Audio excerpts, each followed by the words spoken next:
of Toronto staff held a session during one of the ULI breakfast sessions where they announced more details about some of their upcoming programs, mainly around the recent agreement that has been made about getting additional funding to help with the development charge reductions in the City of Toronto and some incentives for the affordable housing. There are some interesting ideas in this report and what they've announced, what the implications might be. Kudos to ULI and their team in Toronto that put together this event, and kudos to our city staff who I have to admit it was a great session. They had a lot of good news.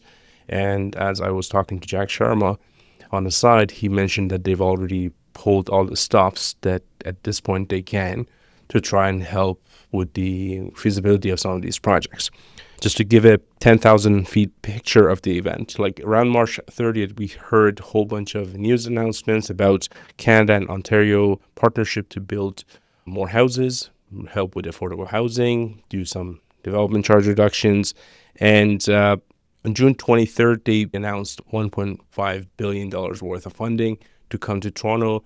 My take of the whole thing, yes, the headline for the news is that there will be a 60% reduction in development charges, or up to 60% reduction in the development charges, and it will probably help with the feasibility of the project. This announcement revolves around three pillars. One is the DC relief. There are some waivers and some property tax discounts which you can qualify for through the program. There are two main sections. One applies to every single residential project in the City of Toronto, and the second section has to do with affordable housing projects. So this $1.5 billion DCRP, or Development Charge Reduction Program, is going to be replacing what the DCs used to fund or what they were supposed to be used for. And if you've listened to our previous episodes, one of the biggest uses for DCs in the City of Toronto has been around transit, has been around road networks, and a lot of infrastructure that has to do with movement. And no surprise there. Here's the same thing again. So out of the $1.5 billion, 661 million, or about 44% of that, is dedicated toward expanding the road networks. No surprise there. There's another 34%, or $511 million, which is dedicated to enhance the traffic capacity in the City of Toronto. And interestingly enough, only 22% of this fund has been allocated for the water and wastewater infrastructure. To be clear, these are not new projects. There's a whole discussion about how you qualify for this project or how city qualifies for these projects. But bottom line is that these are not new projects. We're filling a hole that is going to be created by these DC reductions, by this additional funding. The question about why about 80 or 78% of all these DC allocations have to do with road networks and transit capacity, I think it's a question that's worth pondering a little bit more. And what are we doing that it eats so much of this allocation in particular? I think the most relevant part of this conversation was about the DC rate reductions. The details are quite interesting, I have to admit. I think just to put things into perspective, there's the period of this application. They are backdating it to March 30th, 2026. So right now, as we're recording this, or when they had the session, was end of July, and but they're backdating it to March 30th, when the program was first announced, and it will cover around a 40-month period. And that starts from the time when the actual agreement is signed, it's actually, interestingly enough, it's not signed yet. We hear that's around August 15th that this agreement will be signed and finalized. And on a side note, I do apologize. I'm dealing with a hard cold, and you might hear it in my voice if you haven't noticed it already. As they indicated in the session, this whole DC charge reduction was or is aimed mainly toward mixed income developments and also family-sized units. And you can very, very clearly see that in the chart, which I'm going to go through the chart because there's some very interesting points in the chart. And the other thing that I think is equally important and should not be overlooked is the fact that for the first time in a very long time, about a decade, the DC charge indexing, or the increase that was happening every year as per the inflation rates were going up, it's now frozen. So for the next 3 years and a bit, the rates are not going to go up. This is going to be frozen until 2029, and then we'll see what happens. There's a whole discussion about how this 40-month period will affect the cliff after, because all of a sudden, if you don't have anything to transition into, you're going to have a situation where everyone's rushing toward the very end to meet this criteria and use these discounted rates, and then all of a sudden there's another jump in the rates, which will cause its own problem. So there's discussion about how to deal with that. But now let's go into the rates themselves, because I think there are some very interesting observations to be had from the actual chart. And this is on their website.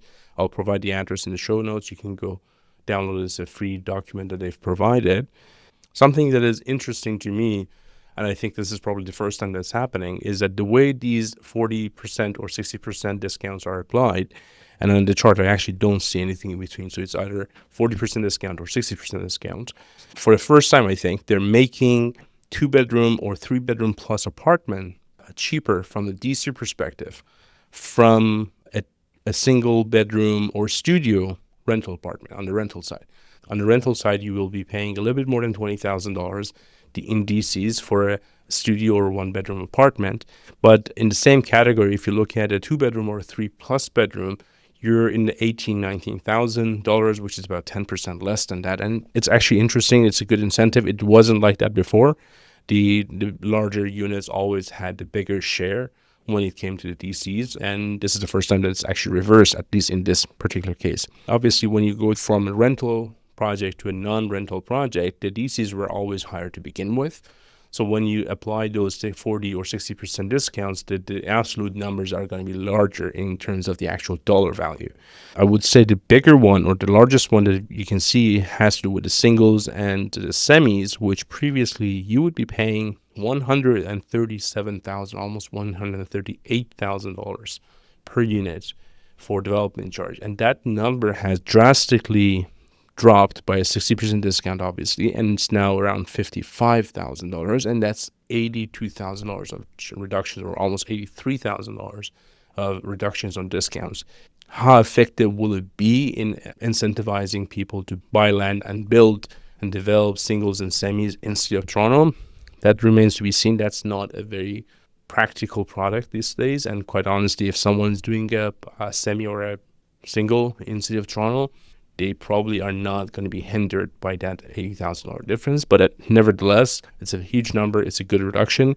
I think where it becomes more of a player is when you look at the multiplexes and the apartments. So for a multiplex unit for 2+ bedrooms, you're getting a $68,000 benefit and reduction in the DCs. That's a pretty large number for a multiplex project. The multiplex projects these days, 4 units, 5 units, 6 units, 7 units, these are marking around $2 million of construction costs. So 1.7, like 2.5, average listed around $2 million worth of construction costs. And $68,000 per unit, that can add up to a very significant chunk. And maybe, hopefully, it will open up that locked section that we had between the 6th unit up all the way up to the 10th unit, because right now, if you have a part of property in the city of Toronto that you could hypothetically go and build up to 10 units without having to go through site plan, even if the site allows you, the DCs become a factor, and many people are just not doing that, and they're scaling it back, building it to six units, maybe 6+1s, in order to minimize that effect on their pro forma. But maybe this is just enough to make it work and reach the tipping point, and now you would start seeing more projects on 8 or 9 or 10 units, which will actually translate into apartment buildings at that point, and it will not be multiplexes, which is the next point. On an apartment building, you will see $48,000 on the bigger units. So if it's 2+ bedrooms, $48,000 in reductions. Again, for a unit of that size or for a project of that size, these numbers could be very meaningful. One observation here is that multiplexes carry a premium over apartment rentals, regardless. Like, the rates are higher. And if I were trying to read between the lines and think what will it mean in real life in terms of the actual implications, it almost feels like, let's stick to where you have the exemption, which is currently 6 in terms of development charges, and do the smaller multiplexes because they do make sense. And then the minute you go up, it's probably better if you go for a larger number of units, not larger units necessarily, that would be also good, but more units.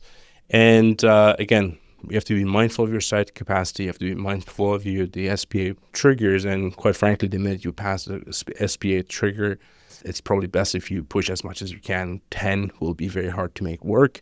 That being said, I'm very curious to see how this will play out.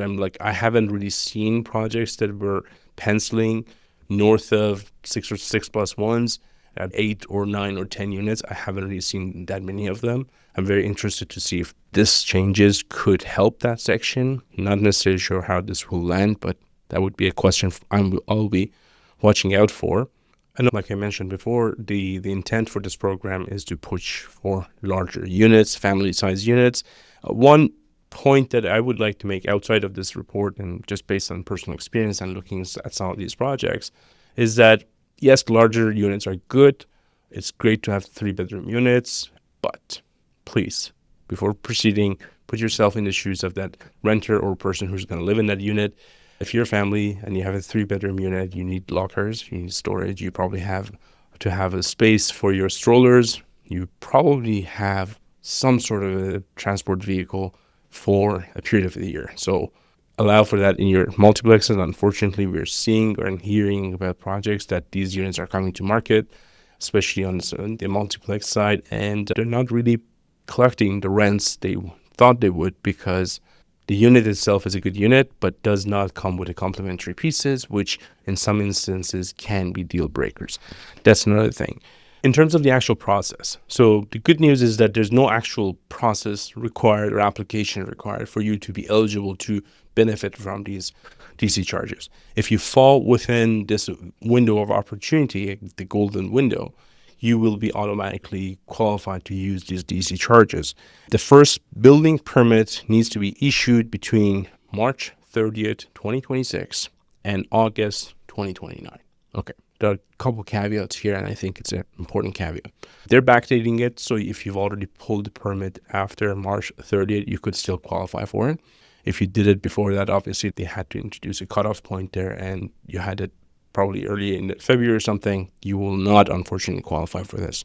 But I think the bigger distinction here is the building permit definition, because the way they're defining it is that building permit means, and I'm going to read this off the text here, means any permit to construct a building or structure pursuant to Section 8 of the Building Code Act 1992. What that means is that, and I know a lot of you who are listening to us and have worked in the city of Toronto know about conditional permits, know about partial permits, below-grade permits. So if you've pulled a permit that had to do with your demolition, if you pulled a permit that it had to do with your site servicing, with your cleanup, environmental effects, shoring, excavation that was done for the purpose of environmental cleanup, and you had to sit on a site for 6 months or 12 months, whatever your testing period was, that does not count. You need to have a permit that is pulled for the intention of construction. So if you're pulling a shoring permit, a construction or excavation permit, it needs to be followed, or it needs to be intended for construction of your below grade or foundations or whatever. It needs to be a building permit, not a demo permit or nothing like that. And the second requirement that you're required to meet here is that the above grade permit needs to be issued by August of 2029, or within 24 months of the first building permit. So you can read the requirements. There's the text there that explains it. There are 4 different examples that they've given in the report of who would and how they would qualify in terms of timelines. But my simple take on it, and the overarching objective, I would argue, is that they're looking for projects that will happen exactly in the next 2-3 years. They will make an impact in the city of Toronto, and they will actually bring supply to this strained market. If you're working on a project that's multi-phase, that's going to be a little bit more complicated. You might have to apply separately for the phases. I don't want to comment on that. There's some notes in the report that you can read for yourself. But at the end of the day, they don't want you to start something but not be able to go through with it and just lock the DCs up front. And the other thing is, the third requirement on that sheet is that the above grade permits cannot be revoked prior to occupancy. So you cannot go ahead, pull a permit, or lock your DCs or get the discounts, and then for whatever reason that permit gets revoked. So those are the 3 guidelines. Other than that, there are no caps. Beautiful. There are no limits. There's no priority list. There's no queue or lineup. If you apply within this period, meet this criteria, you're going to be automatically qualified for that. And as I mentioned, there are examples that you can see in this report of different types of projects with different lengths, with different starting points and finish points, which I suggest you go to their website, to the city website, which will provide the address for, and take a look at. Bottom line on this first part of this announcement was that, so this is a short-term program to help with some supply availability in the City of Toronto in terms of DC reductions. Lauren Burge from City of Toronto, she's the Director of Financial Strategy and Policy at City of Toronto. She made it very clear that they're going through anything and everything that is included in the DC calculation, the way it's done, the way it's weighted, all the formulas, and there will be a DC reform coming up. Meanwhile, and like I mentioned before, there will be a plan to transition off of this golden period or off of this 40-month period to prevent a shock to the market again in 2029. So that's good to know. And I know Jack Sharma also commented on the fact that the SBA process, and we've heard this through different channels, different versions of it, and I'm hoping that there will be an official announcement on that soon enough as well, that the SBA process itself is going through significant overhaul, and they're going to improve it, and hopefully it will get much faster. My understanding is that it will be a lighter version of an SBA, if you may, for a segment of market that would help streamline some of these small projects. All of this being said, it needs to still be signed and approved on August 15th. So hopefully that goes through and all is good. So for more information on the DC part, you can go to toronto.ca/DC review to get more information. The second part of this announcement, which I think it's also very important, and it has some key nuggets in it, it had to do with affordable housing initiatives that the City of Toronto is announcing. The City of Toronto had this initiative. There was phase one of the purpose-built rental housing incentive program that was done. And now the phase two is being launched in parallel with the DC changes and revisions. I would argue that the DC revisions and changes will affect the viability of the project. They will deal with the supply side and making sure that the project can move ahead. If you run the numbers, if you average them out, if you compare the DC reductions with the average price of a new build unit in City of Toronto, the DC reductions are giving developers 5 to 8% breathing room. How much of that will be translating to the end user pricing? It remains to be seen. My guess is not too much of it, maybe a couple percent will be translated into final price for the consumers. But the second part of this initiative, which has to do with the rental housing, directly targets the affordability side of it, which is good. I have to admit, the numbers are not groundbreaking, but they're not something small that you want to not pay attention to.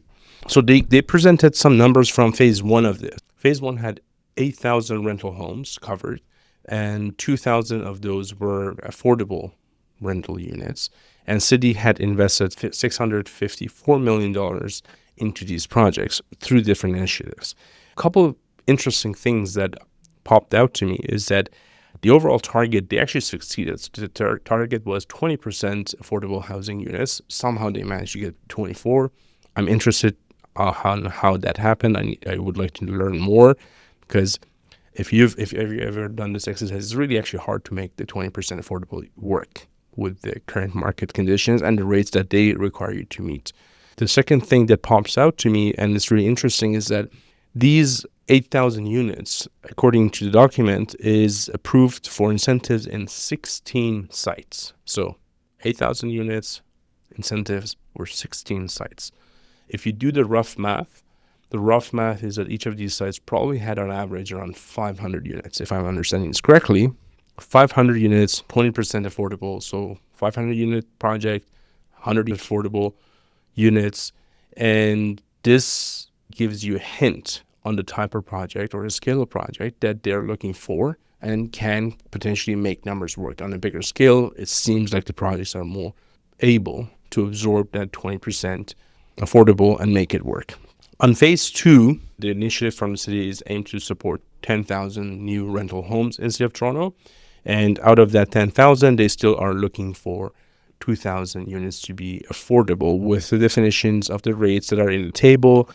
They're not extremely low, the rent rates that they're proposing to collect, but they're definitely not the rent in the market. The gap, I would say, has shrunk a little bit over the past couple of years, considering that the market rate for the rents have dropped a bit. Now the gap is lower, presumably, but still, nevertheless, it's considered affordable, and it will make it harder to make work.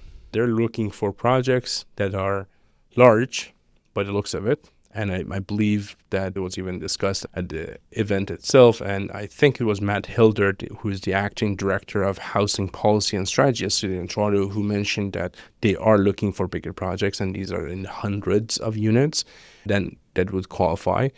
Again, the push is to make sure the projects will happen very shortly. They're real projects. They're not going to sit on the shelf somewhere. They must have approved zoning in place and an active site plan application. This is the biggest criteria, I would say. So if you are just starting thinking about a project, this is not yours. If you have a project that you've been working on for years, and these are bigger projects, you will benefit potentially from this criteria if you can meet it. So you have to have your zoning, site plan application needs to be active.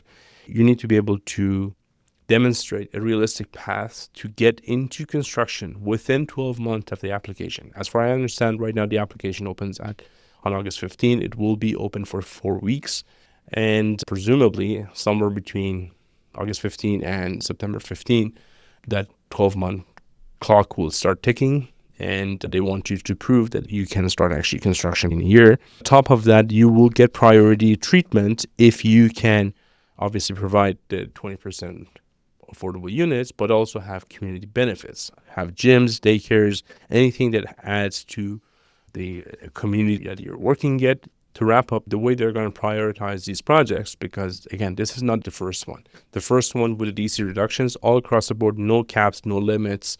You go there, you meet the timeline, you get a discount. This one, you need to qualify. There will be prioritization happening, and there will be a queue there. And these projects need to unlock additional community infrastructure, facilities, services, including recreation, childcare, parks, and community space.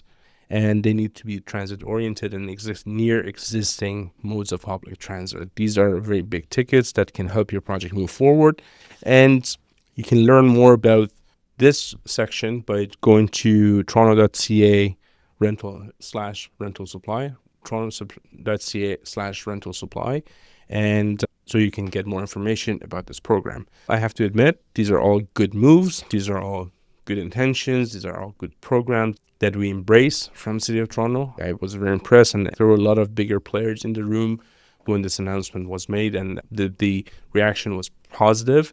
Especially the DC part, which applies to all projects. I'm thinking it will move the needle on a certain spectrum of projects. I'm not necessarily sure. I haven't really dug into the numbers to see where it will make the most impact, but that's probably something that we'll do in a future episode. And all of this helps. Thank you to the city staff. Thank you for ULI for putting together that great event. And thank you for sticking around and listening to this episode. If you like these types of episodes to have more updates about the market and hear what's going on, what's working, what's not working outside of our regular interviews, please leave us a comment, send us a note, let us know what you want to hear about. And we're happy to do this more often. Thank you, and I hope you enjoyed listening.